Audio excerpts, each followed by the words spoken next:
also lied to you unintentionally, Tim. These cores do not have hysteresis. They are just plain 100% permeable iron cores. They don't have any remnants. Okay, so little transformers. So it is just a fancy pulse transformer. Yep, they are just pulse transformers. and the polarity of 20 primaries and 100 the bias winding, The polarity of bias winding current doesn't change. No, it's continuous. It's DC, one polarity all the way, all the time, whether the machine's idle or running. As long as the machine's powered, there's current going through that bias winding. Coincident current through the and it's always the There's no same finger. direction. Yeah. I had to reach through the Yeah, window. because, here, I'll trace with my finger the Yeah. path. Yeah, Okay. I can Plus 30, through the bias winding, out to ground. through the current sources, Okay.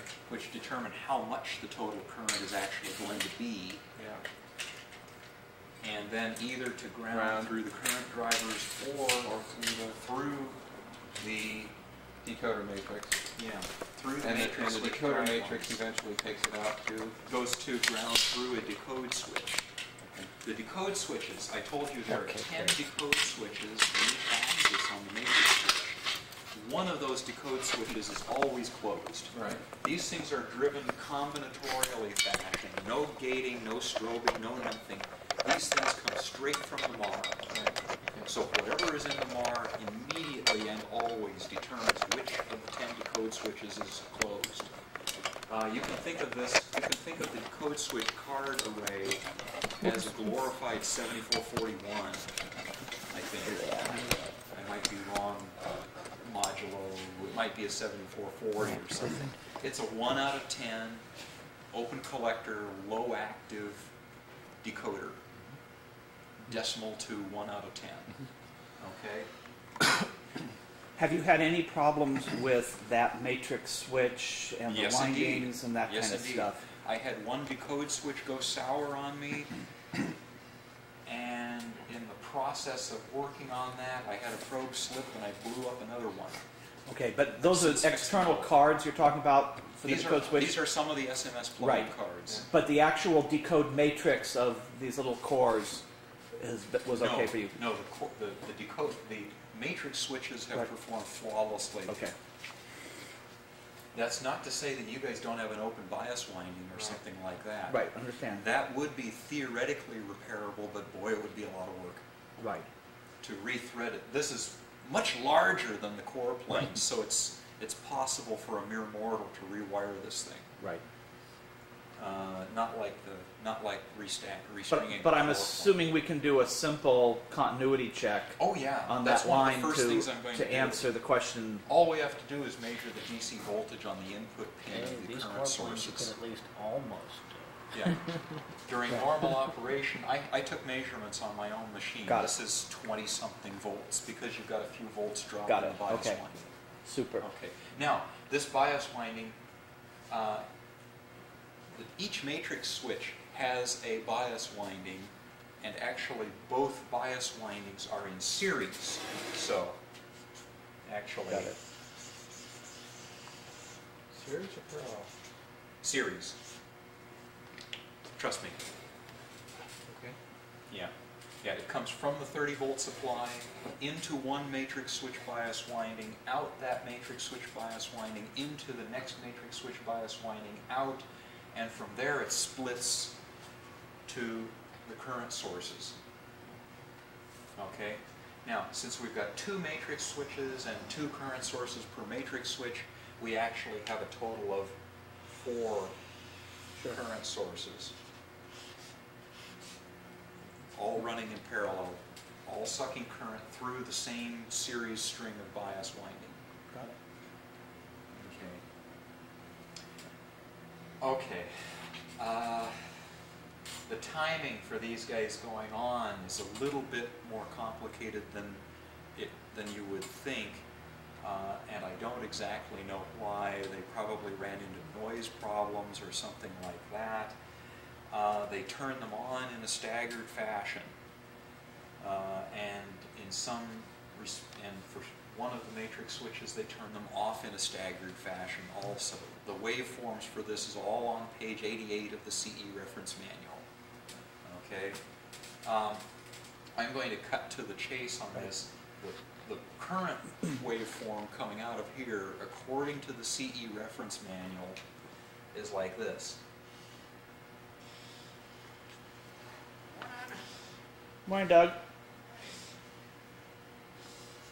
Okay? About what you'd expect. And this is the read cycle, the read portion of the memory cycle, and this is the write portion of the memory cycle. Just to key you in, just to make some connections in your minds, this happens to be the time when the inhibit drivers are strobed on. Makes sense. Yeah. And this is the point in Sense time amps. at which the sense amps are strobed on. Okay? On That's the leading pretty- edge? Huh? On the leading edge? Yes. Because that's the point that the core will flip. Yeah. At this point, remember these are the XY drive lines into the main array. At this point, at this instant, you have coincident current in a donut and it's going to flip. Therefore, you'd better be there to catch the pulse on the sense winding. You have to or you miss it. Now in here, things are just sort of fallow. This current drop, since it's only a halfway current drop, is not large enough to disturb the donuts and flip them back to ones. Likewise, this is not big enough to... I better bring out the CE reference manual at this point. I think I just got lost. CE reference manual. Where the heck is it? Hit memory saturation. Shut that thing off. Yeah, pause. Yeah, Oh, pause. pause. Oh, I had it actually, to you. No, I have voltage. It's in the, oh, yes, it's binder. underneath my Right, other there you stuff. go. Yes, thanks a lot. Let's go to page 88 and let's get the truth. Not just, hey, uh-oh, this is a different CE manual. That's a level E. That's the Okay, best we one have to find it. It should be back here somewhere. Yeah, we're getting warm. I think it was more. Unless they've I reorganized think it it. was more. Four, Yeah, they reorganized 4, this 7, one. Beg 4, pardon? 6. Say again? Here, these pages. Yeah. Yes, exactly. This is what I had there copied you out go. last time. Yes, yes. Okay. Okay, no, I did have it right. This is the current on an X or a Y drive line. It never got shut off. Oh, wonderful. Okay. The day in the life of Dave Wise. Okay, so this was indeed correct. So you get a big positive pulse, and as I was saying, this drop in current back to zero is not enough to disturb the windings back in the other direction. However, this coincident current back here, well, yeah, it's not LDIDT that's happening here. These donuts are being flipped by DC current, not by changes in flux. Yeah, they're not being flipped by changes in the current. They are being flipped by the presence or absence of current. Okay, so here, at this point, we have coincident current in one donut in the main array, and it will be forced to a zero state, whether it was in that state before or not. Here we relax, and the donuts just sit with whatever state they're remembering, namely the one that we just flipped is zero, and everybody else is whatever they were, because we weren't coincident current anyway. And when we go back this way, we force that donut back to a 1, provided the inhibit wasn't running. If the inhibit was running, of course, that cancels one of the coincident XYs and leaves the donut sitting in its zero state. Okay, that's a brief overview of the XY drive section of the memory. I'm going to go to the next paper because I ran out. Now the main array.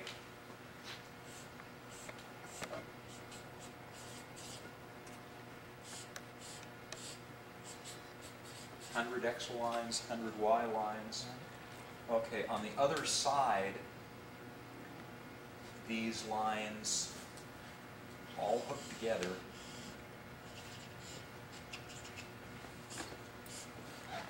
Okay, and go back to the matrix switch.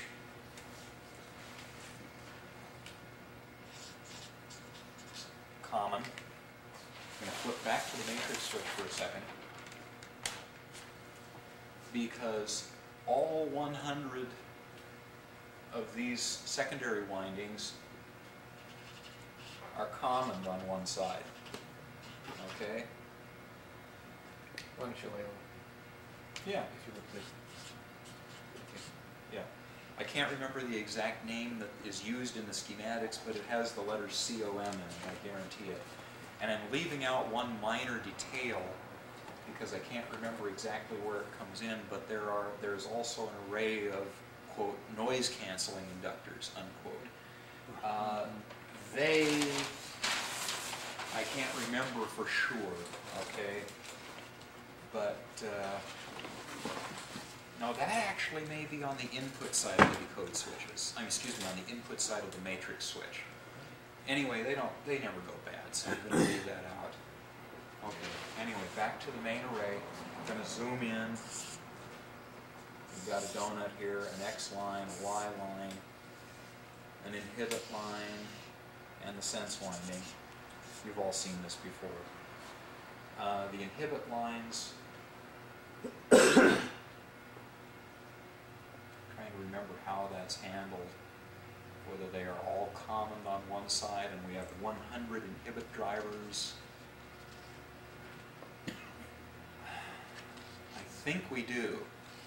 They certainly didn't do a decode switch, matrix switch trick with the inhibits. I think we actually have 200 inhibit drivers, 100 in each That direction. are all running in sync with each other. I mean, they all get triggered. Well, that No, can't be and- right. no, that can't be right. Let's get into the schematics. You know, it would make sense if there's 16 of them. Yeah, I think Because that's this actually is what a they 100 did. by 100 by Yes, 16 quite deep, right. and what you want to do is inhibit per plane By 12. by 12. Yeah, that's you want to around inhibit by page- plane. 12. So Here we are. I can believe that there's Yes. 12 of them that 12, are driving maybe 24. the whole stack. Nope, 12 or Dave is right, it is 12. So, Those inhibit lines actually go through every row of cores. Actually, literally every core in the plane. So, oops, I laid down the, okay. Yeah, here's the inhibit line, and it goes through every donut in the array, okay? And also goes to the next row.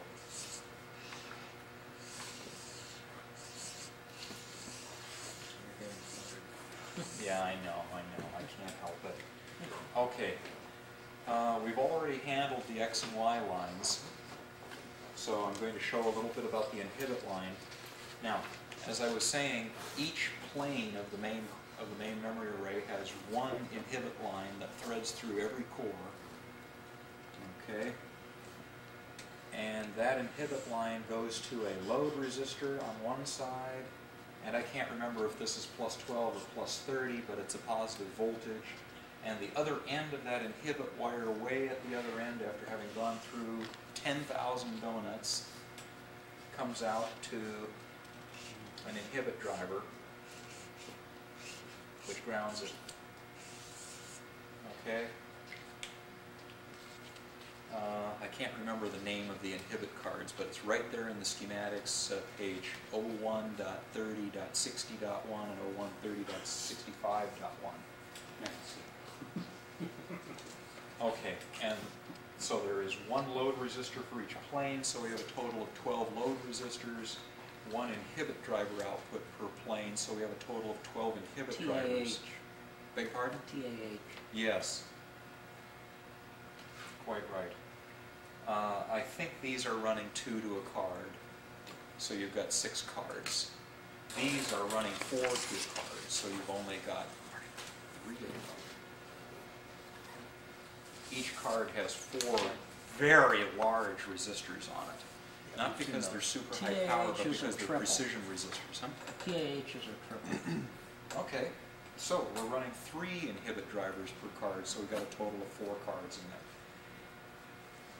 Anyway, sense winding. Here they split it up 4 ways. We've got 2 sense windings per plane. presumably they did that because they found they had too much noise if they tried to run one huge sense winding through the whole plane. They can get away with that on the inhibit winding because that's something that you're driving into it. And hence our 0 to 49, 50 to 99. Precisely, precisely. And I think that's going to be part of the key to what's saw going on, different because behavior when on we those were two doing the machines. readouts, remember we were getting zeros until we hit 50, then we were getting 30, 30, 30, 30, and I'll bet you it stopped at 99 and the pattern repeats, but it's right on that. Yeah. And in fact, there's a light on the console, where it used to be, that said if you're low Oh, 50 yeah. or high 50. Question though. It's not present on this. So 0 to 49 and 50 to 99 is a consequence of having 2 sense windings? Yes. Mhm. Yeah, and there's pair of sense amps. Yeah, here I'm So going you to end draw. up with 24 sense amps. I'm going to zoom way out. Here is a core plane. One core plane. For 1 bit. Yeah. Right, Yeah. one of the 12 bits. Right. Yeah. And here is the sense winding. Right, okay. So we know that thread's that way. Right. Sure. And then another set for the... And this goes to a sense amp card. So we're Okay. seeing a difference between the two sense windings. Yeah. So And here's the other sense winding in That's the a other piece of the half of the puzzle. plane. Okay, so the... okay. Yeah. Think for a second. Yeah, I actually drew this in the wrong, That's drew fine. this 90 degrees to what it actually is. If you think of this as the X lines, Right. remember we have 100 X drive lines coming in here. Here are X drive lines 0 through 49, and here's X drive 50 through 99. Okay, so they're in sequence, adjacent. Oh yeah, they are. They are exactly in sequence. And meanwhile, we have 100 Y drive lines coming through here. And finally, we have the inhibit line that goes through the entire plane. Got it. Okay. Now, I measured the size of the pulses I was getting on my own sense windings. And I used a low bandwidth vertical amp, so I may actually be getting more amplitude than my scope was showing. But just for future reference, my pulses were 20 millivolts on a core that was being flipped, and about 5 millivolts on a core that was not being flipped. So the sense amp has to be able to distinguish between two very low signal levels. Okay, it seems to me that the CE reference claims that the pulses should be 40 millivolts. I can't remember for sure. Let's go have a look at that again. So, cutting to the chase here, now that we sort of understand how the memory is supposed to function, what's the plan of attack for determining Yes, indeed. what's working and what's not working? What should we do in what order? Yeah, I'm not And- going to try and continue with this. Anyway, there's a beautiful overview of this, much better than mine. Okay, call out the page numbers in the CE reference. Where's that memory overview start? Oh, My CE reference is different from yours. I've got an older one. Well, there we're already into it. it actually talks about the different cards first, Oh, rather okay. than I actually... thought I saw waveforms there. well, no. It sort of launches into it and then talks about the whole memory. Yeah, we'll let that be for now. Anyway, we're going to measure those. We're real close. Here, There. here. Memory core output. Positive pulse 20 millivolts, negative pulse 20 millivolts, so I was right on. Wait a second. Agree with you. What? We've got two figures, one that says 20 This is and my one son that Dan. I'm says sorry. 40. This is Doug. Typical voltage levels and waveforms. When flipped, I thought you were... 413 He just He didn't wandered know in. who it was. does not flip 414. Oh my. So there's a 20 millivolt delta. Okay, now that indicates that there's a large difference between what the CE reference manual claims we should be seeing on the sense amps and what I'm seeing on my own machine. The CE reference manual claims that you should see a 40 millivolt pulse at the sense amp input for a flipping donut. Sorry to all the Brits out there. And 20 millivolts, a mere 20 millivolts on a donut that we are not supposed to read a 1. That on a donut that's not being flipped, the 20 millivolts is just noise in the system. Now, as I was measuring, that leads me to believe that that I'm getting bandwidth limitation on my scope, because I can't believe that the voltages have decreased that much. Although I'm going to say again for the record, I had to increase the sensitivity on most or all of my sense amps to maintain good memory operation. Well, maybe your core stack is actually different. Possible. Different vintage. Different core quality. That could be. And IBM worked on it for the ensuing years. Either they've changed the design, but they didn't change the designation of the sense amp cards. Your 1620 has WY sense amp cards in it, same as mine does. And they didn't change those. Yeah. So the cards, the specs on the cards haven't changed, so they're still expecting 2040. But if they improve the quality of the cores so that they have a better stronger flip pH curve, by having better processing tolerances, then the performance of the machine would get more reliable. With the same amplifiers. That's true. So what's the plan of attack? I'm the pusher today. Okay, yes indeed. Drive, Dave, drive. Okay, my intention, my Get up first... here. You're the one that actually makes us do work once in a while. Well, the problem is that at the very, very beginning, I won't have anything for you to do. I'm just going to crawl in and screw around. That's fine. What I want to do is set up the scope for differential vertical input mode and put it on a sense amp input and see what we get. See if we're getting any pulses at all, or the result of that's going to determine the whole direction of the investigation. We've got got two big forks from there. If we are getting pulses on the sense amp inputs, then obviously something's wrong between there and the MBR. Right. Let's do it. If on the other hand we're not getting pulses here, Then we're not driving it right. yes, then we have start a looking at the problem drive with the side. core plane, or with the XY drive, that is the matrix switch, or the decode switches, or the current drivers, or the current sources. This is just a beautifully simple place to look Make because the binary there's only decision. 12 of them. Right. And we couldn't be having both problems, but certainly this will at least tell us if we have to look at the drive stuff before we start looking at the sense or whatever. So, Absolutely. do we need to hook something up before we start warming it up? Or? Machine setup. Yes, we need the power up. Okay, but there's nothing to connect or disconnect or until we get the thing. Probes. Okay. Nothing but the scope probes. We're going to set the CE switches for force flag 8, MAR increment, and MAR increment bypass. And we'll start by hitting insert and release to force the MAR to 0 so we know what bit we're going to be looking at. And with the thing set for increment plus bypass, it's just going to hammer on address 0. So we're going to look at one set of donuts. That's good. Instruction definition mix. Technology is not always forward. My machine has a little strip of notation in here showing the card number. This one does not. We're going to have to count every time we have to locate a card. I'm going to probe on B11, B1 A11 pin C, which is the C4 clock phase, the trailing edge of which happens to be W6, i.e. the beginning of a 1620 memory cycle. The best possible place to trigger if you're trying to track something on the scope that happens repetitively, that happens on each memory cycle.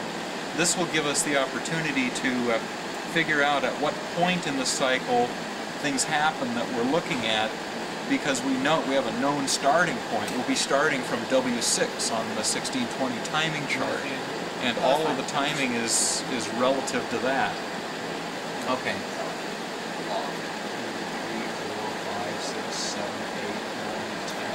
11 in C.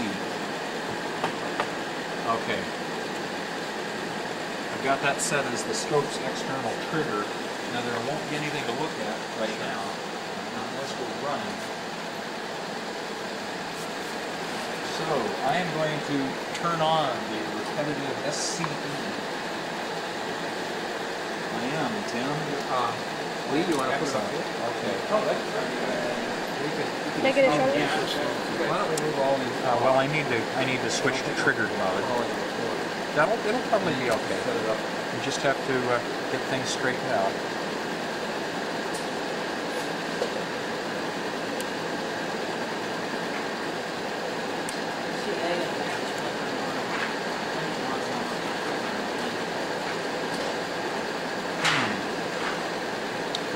Maybe I don't understand this trigger view. I'm not getting anything here. Are we actually running? Is the AB going on off? I seem to be having some trouble with this.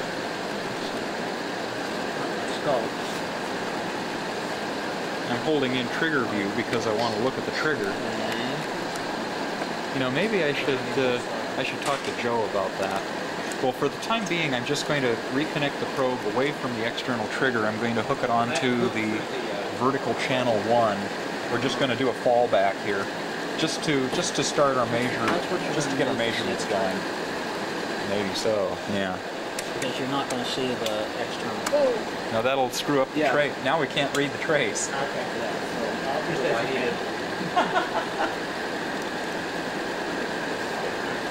Yeah. Normal. Horizontal display A.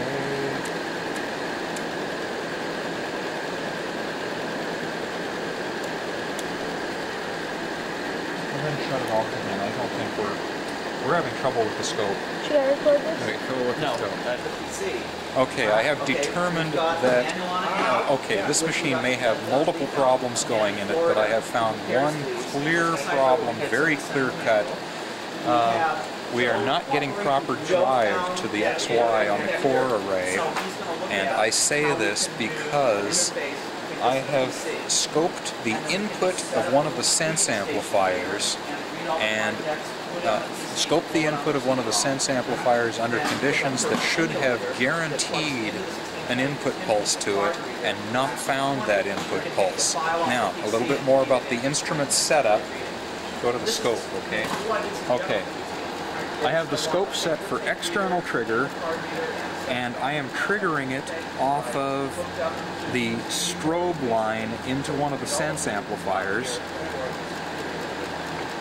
That is pin H on the WY sense amplifier cards. And I have picked a sense amplifier in the 0 to 49 range.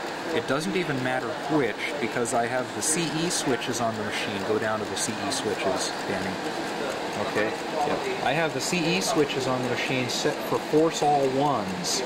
So it doesn't matter which sense amp I look at, every one of them should be coming out with a 1 under these circumstances. Okay? As an additional point, I have increment MAR set and bypass set. That means that we're repeating the memory cycle over and over again on the same address all the time. That address happens to be 0, and the reason it's 0 is because I went to the front panel and pressed insert and then release. That always forces the MAR to 0.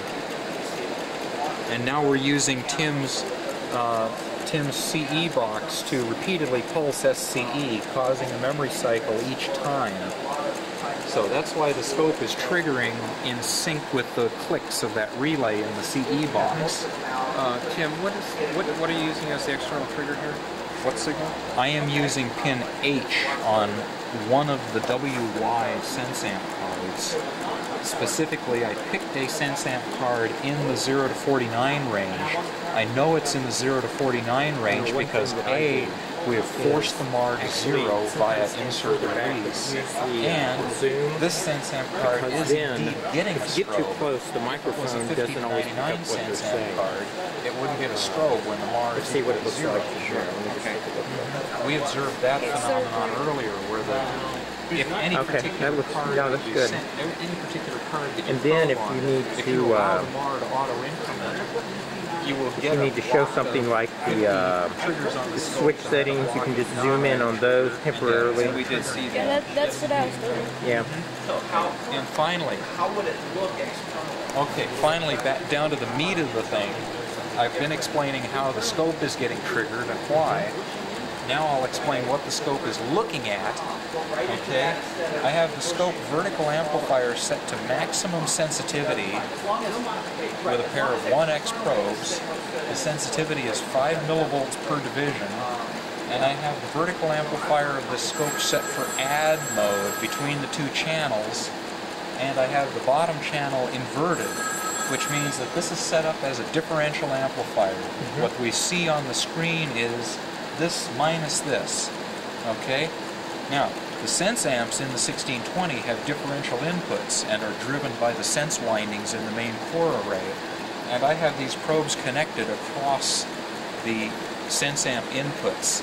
The sense amp inputs on a WY card are pins A and C. Okay? Now, the reason I figured out where the sense amp cards were on this machine is because I happen to know that the inputs to the sense amps are A and C, and those signals are such low amplitude, around 20 to 40 millivolts, that special wiring is needed to get that signal to the sense amp without it being obscured by noise. In my very old 1620, a B suffix machine, those wires are actually two-conductor shielded wire. Okay. Apparently they determined later on that that was overkill because on this machine they're simply using twisted pair. On the G level. Okay, so I looked for a large block of cards, a block of 12 cards wide, all of which had twisted pairs going to pin A and C. And I also knew that it would be in the A2 panel because that's where all of the stuff that's right next to the memory goes. Okay, so if you look at this trace, you will see that the largest amplitude we get on it, I know this isn't going into the camera, it's too dim. We've got your audio.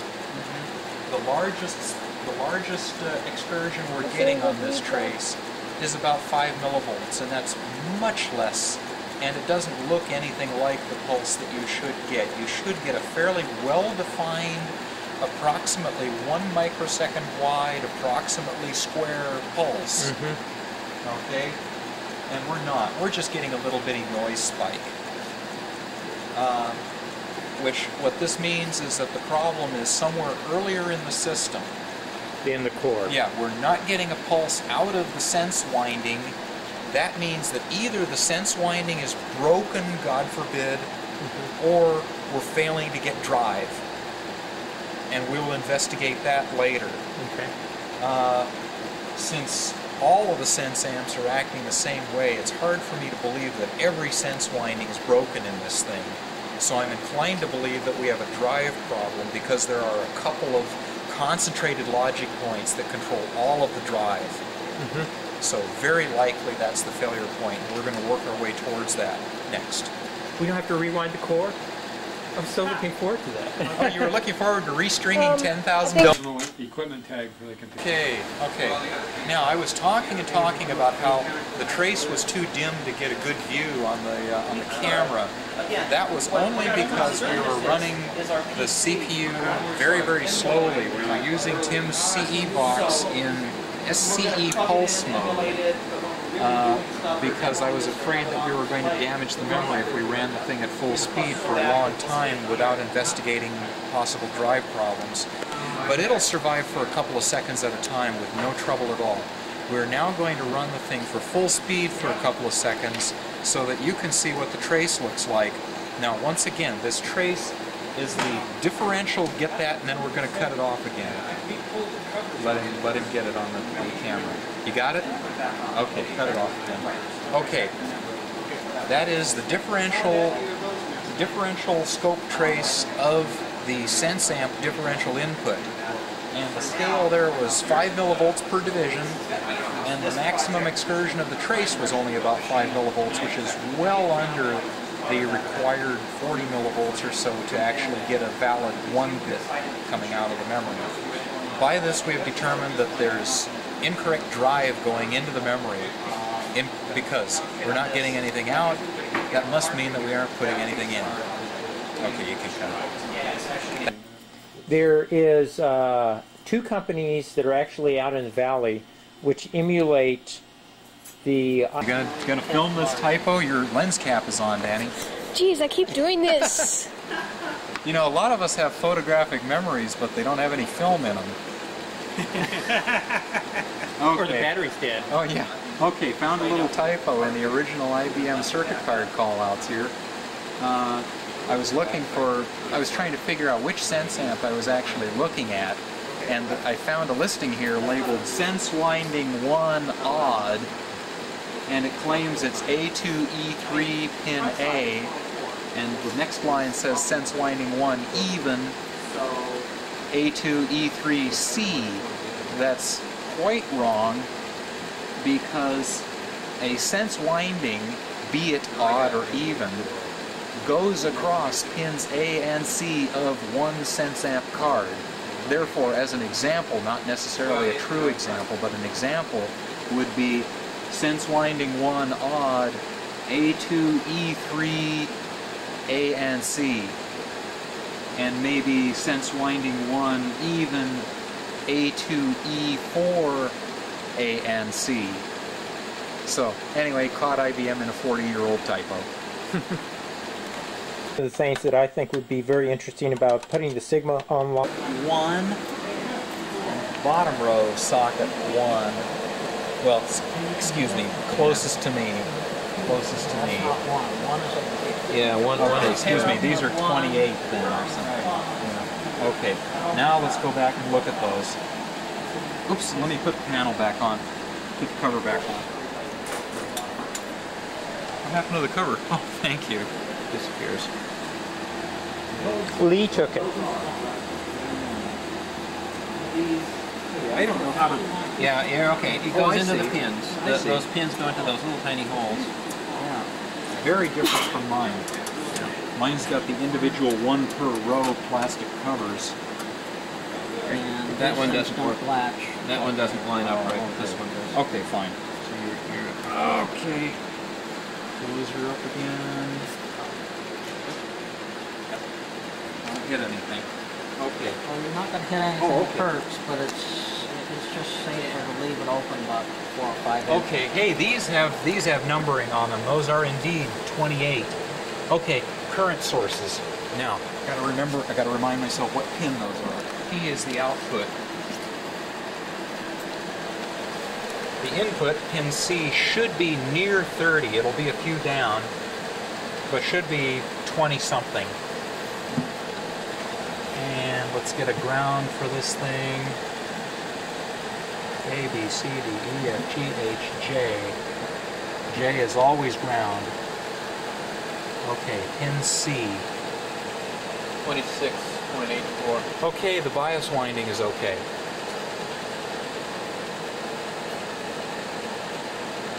That'll be minus something. Okay. Okay. You think that's a bit Tim. low? It's lower than... No, actually that's about right. That's about right. You know, It should be about a diode drop less than, excuse me, about a diode drop this side of minus 12. less than the supply, yeah, okay. We never really did measure the supply voltages out at the gates. We measured the supply voltages at the supplies. Okay, a real easy thing to do from here is to look at the voltage waveforms on the matrix switch A and D drive output lines. Now, IBM doesn't give us waveforms for those, but we can at least compare them to the waveforms off of my machine. Okay.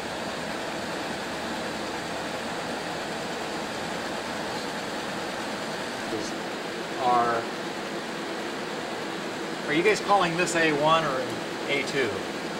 A1 or Okay. Then Again. this whole thing is wrong because No. it calls everything over here A1. 2? No, this is A2. Well, This is- if that says No. it, then it's wrong. No, Yeah. no, because you're confusing the stuff where it says Mars. And Mars is over here in A1. Oh, yes, I take it all back. I'm sorry. Yes, Resend, A2, yeah. A2, Joe A2. Crespo told us IBM procedure was you number from the hinge out, from the left of the machine to the right of the machine, from the front of the machine to the back of the machine. Got it. Is the ordering of the number. Okay. Anyway, the current drivers for this side, there's a total of 4. I'm only looking at 2 of them. The other 2 are over there somewhere. Are A2 K25 and K26. Okay, and that's these guys. This schematic shows them as K27 and K28. Okay, anyhow, we look at pin C on both of those. So let's scope pin C. And is my probe going to reach? No, I'm going to have to switch to channel 2. Straight up. Okay, get a good look at the screen.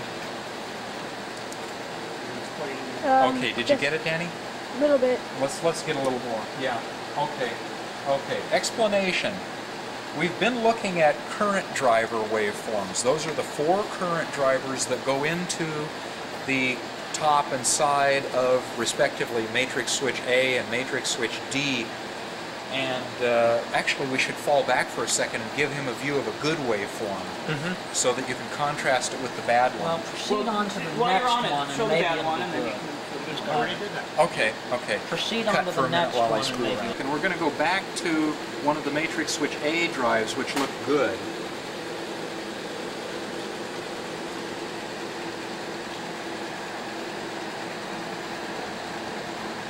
Just for the record, this is A2K25C. Yeah, there's a good matrix switch drive. No ringing. Yeah. And that was, as a matter of fact, I can judge from looking at my own waveforms. That was the units drive into matrix switch A, because it was short.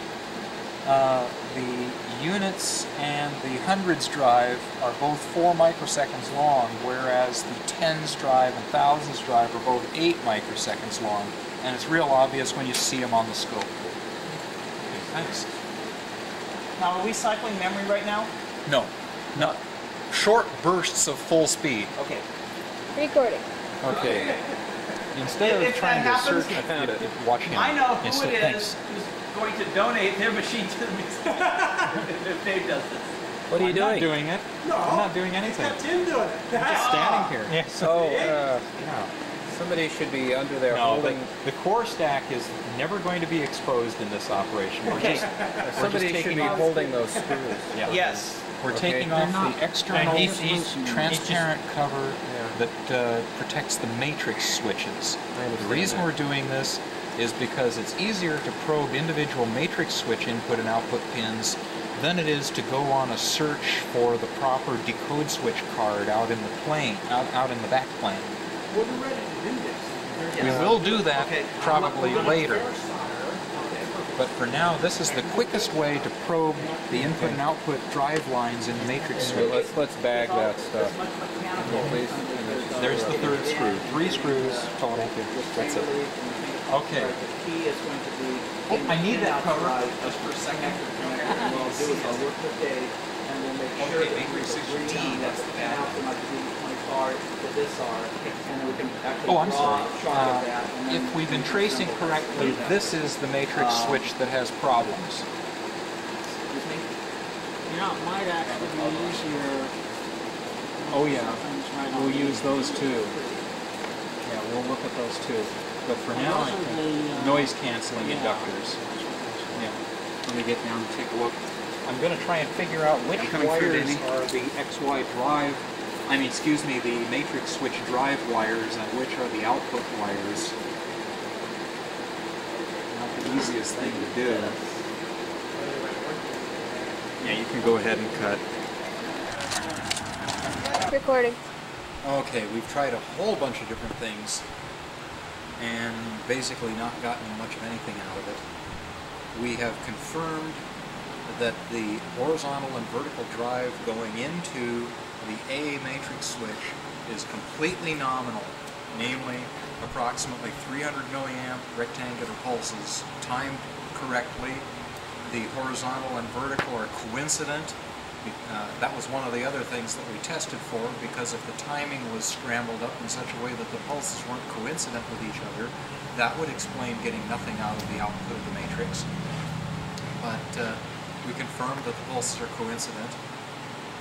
Still getting nothing out of the secondary windings of the A matrix switch.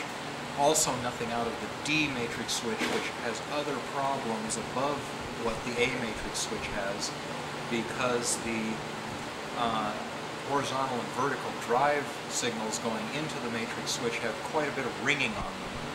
And we haven't done anything to ascertain what's the source of that, because we deemed that less important than the problem of why no output from the A matrix switch, which is getting nominal input signals.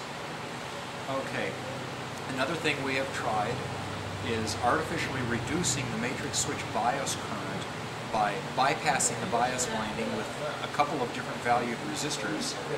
And although we got visible changes in the drive output from the matrix because of that, and in fact we could cause 1 or 2 MBR bits to come on, presumably because the sense amps were getting pulses from the drive. We couldn't ever, even turning the variac all the way up and all the way down, we could not achieve the full light up of all MBR bits that I was hoping for, and that we certainly should be getting, because the machine's CE switches are set for force 1s. At this point, we're going to try one more thing, and that is we are going to disconnect one side of one matrix switch A secondary winding in order to put a load resistor across it and scope the voltage and the current. Okay, so that will eliminate the core array as a source of interaction with this thing. At this point, we're running out of ideas. Maybe we'll come up with some more. We'll see. But that's the status for now. Thank you and good night. Pole, it's on a gate like that, it swings out. It's theoretically possible. No, we would not do It's it. kind of in the way. The only way we could proceed at this Yeah, point... actually, that's giving me light. The only way we could proceed at this point is if No, that's one of fine. these What do you want two it? core No, plates that's looked fine. okay, because it was in a won't different focus. environment, or treated Too close? differently, perhaps. No, it just But won't when we focus, opened it up, they that had close. the same core plane that wasn't subjected to this. But we need a whole new core plane. This is not repairable. One Let's one get it. interesting thing, though, is that this is running 40,000 digits. Yeah. I'm kind of wondering at this point if maybe they cheated and, hey, this core's bad. Yeah. Let's rewire something in the address so that we run entirely off of this core. Instead, No, because when we run this thing in the range of 0 to 20,000, See it investing. the X and Y drive comes in on these two matrix switches. We're seeing the signal. Yeah. No, I think it's These- more these two likely that matrix one of the switches ones go out with here this went stuff. bad, and they disabled that. Yeah, let's get into these guys and have a good look at them. Dial. This is just like mine. Yeah, these fabric-covered shielded two-wire cables. So that's the B model? No, this is newer. Oh, This is newer than mine because it's got the modern matrix switch. I didn't see anybody. No, I just saw a They head chose go to by, wire it. like towards the The bathroom. thing he's commenting on is The this door wired in with by the railroad club is open. style Yeah. wiring, Yeah. Using these shielded rather cables than, here. rather than the more easy to rework. Well, Dave, it's not. It doesn't look as bad. There is corrosion on it, but it doesn't. Oh yeah. It looks like This it might side be is usable. clean over here. Oh, it is? This The side. bottom side looks pretty good. Well, just on this outermost plane, there is corrosion. The rest of it looks pretty clean. Do we have the energy to actually pull this thing out of here this afternoon? No. Pretty involved. This is lots and lots and lots of weeks. Okay. No, I mean just to get a good look at it and see if it's... Oh, we are. We're doing it right now. Okay. We're Though, satisfied. here's a good view of the thing. Yeah. You know, if it really came down, if the worst came to the worst, we could take the inner core planes of this thing both units cannibalize Make up and one. stack them together into one 12 deep stack. Well, yeah, you know, that's just a forsaking basic, the outermost core planes, which are the ones that have the most damage. Okay. But these actually look pretty good. They may be okay. You might even be able to salvage a few out of that. Oh, sure. Well, no, out of the main 6020, looks pretty bad. it looks bad all over, even in the middle, of the stack. These look pretty good. They've got plenty of corrosion on them, but they're not right, you know, they're not gone. They look like we still have wires in every spot. Because this, But There's these no- aren't a lot of the connected the power way this supply. one is. Are they And then this is removable, that's- replaceable? That cover, I don't think comes off. there's a latch. Any way to test it down there. before we go to the Sure. pain of moving it? Yes, as a matter of fact. Well, that would be to hook it back up Yes, to the main box exactly. and try and sequence up to these addresses. And see if Yeah. we can run the upper part of memory. Yeah. I've never tested these power supplies or. I know. Um, I know, but relative to the effort it would take to Well, remove that- this, Right. That's Well, yeah, something over that's there. going back. and It's the doing thing to some do if More you power want to supply try it at testing. all. Yeah, no, well, no. Hold on, this stack is dead. Okay. I was going to say that it is theoretically possible Yeah. to See, my stack individual planes. my It's about my 1/100th I the know. job of stringing one. My concern is these units were together. Yeah. They've pretty much been stored together, operated together. They share the same Tom fate. Watson was talking about people who would clean the floors of the computer rooms using solvents that would suck up into the machines and that kind of stuff. And Gross. whatever environmental things the main machine was subjected to, this extended core has been too. And I see. even if the corrosion isn't as bad, if it's close to it, Yeah. again, all we need is One one wire broken and wire thing's somewhere gone. in here, and it's. Yeah, it's gone. I think it is worth opening the cover here and visually inspecting to see if we have all that green kind of. Yeah, we need to get a better Wrap. look at these. Now, in the cover though, we did have corrosion. Yeah, we had a bunch Well, of goop, the gunk, and debris that was inside By the core. there was residue that had blown off of the disintegrated temperature sensor. Right. So And it was I mostly don't brown. think that is Soldering onto a absolutely pin. crazy idea. You could indeed use a piece of heat shrink and go from here to a short Where line. it clicks, and I've challenged them to figure out how you can put an AM radio next to it and have the sounds transmitted. And I haven't figured that one out yet, but that would be very cool. yeah. Oh God, this is so incredible. Oh. Oh yeah, we also have another computer, DocMaster, but Yeah, that's coming on the same truck, but yeah, but you know, we'll get our it's priorities. to Tom to put on the web page. And this is more of DocMaster.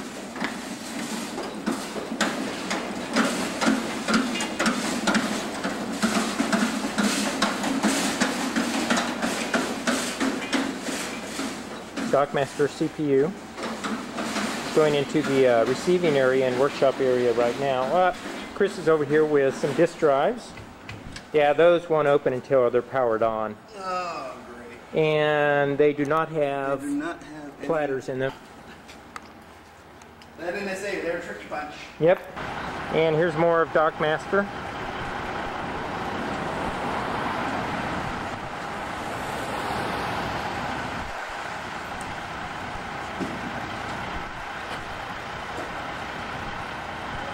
And that looks like CPU B.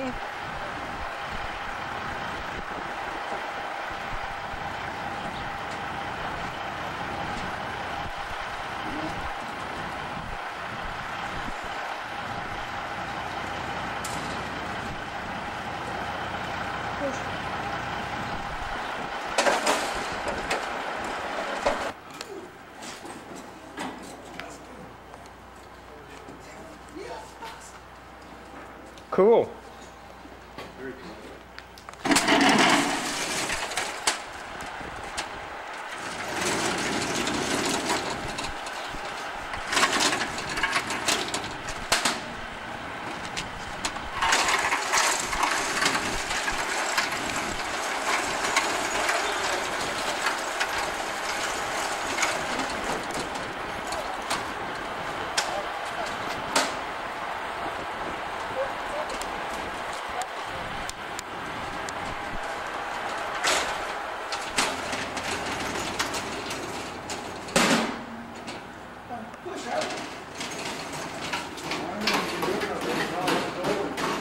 That's one of the disk platters from the Iliac 4. There's in the background one of the processing units, elements from the Iliac 4.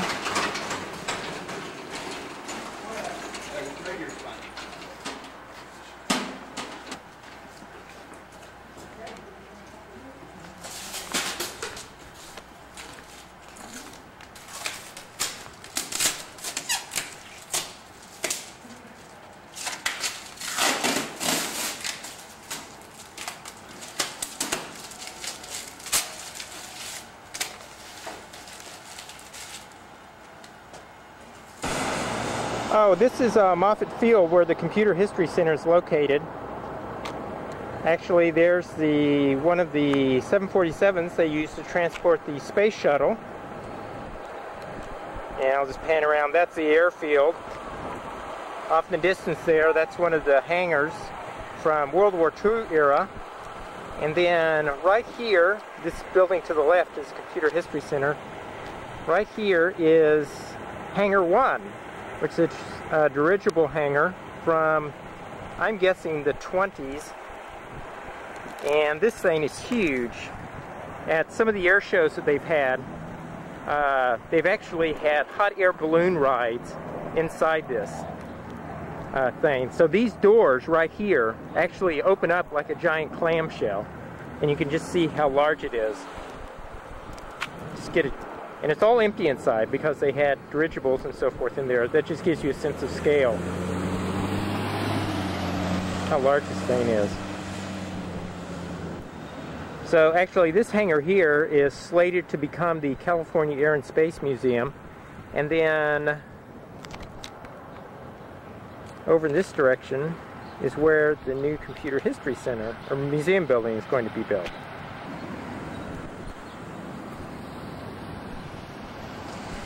That is a plane belongs to NASA. It used to be the infrared observatory. They actually had a telescope in that and they would fly it around. It's actually being replaced by 747.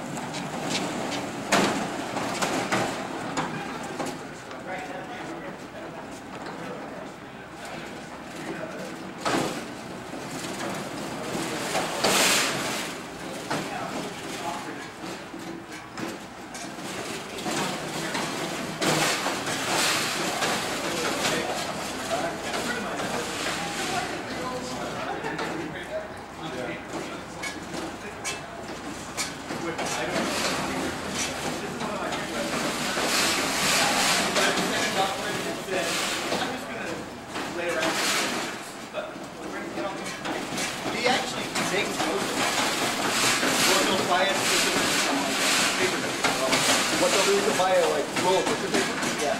And he'll go and bandsaw it. Ah, I see. He's a smart guy. You're younger than me. 5 more degrees than me. And good hair. That's something I'll never have. Don't cry. Don't cry. Finally! Yeah. It's rugged. It's when they used to use real steel and metal and.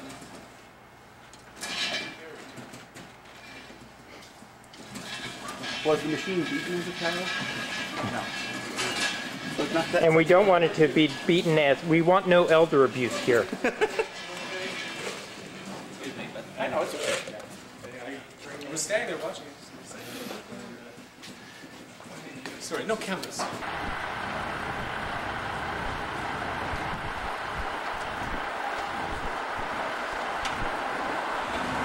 You need something? Yeah, it's got a socket set. Need it.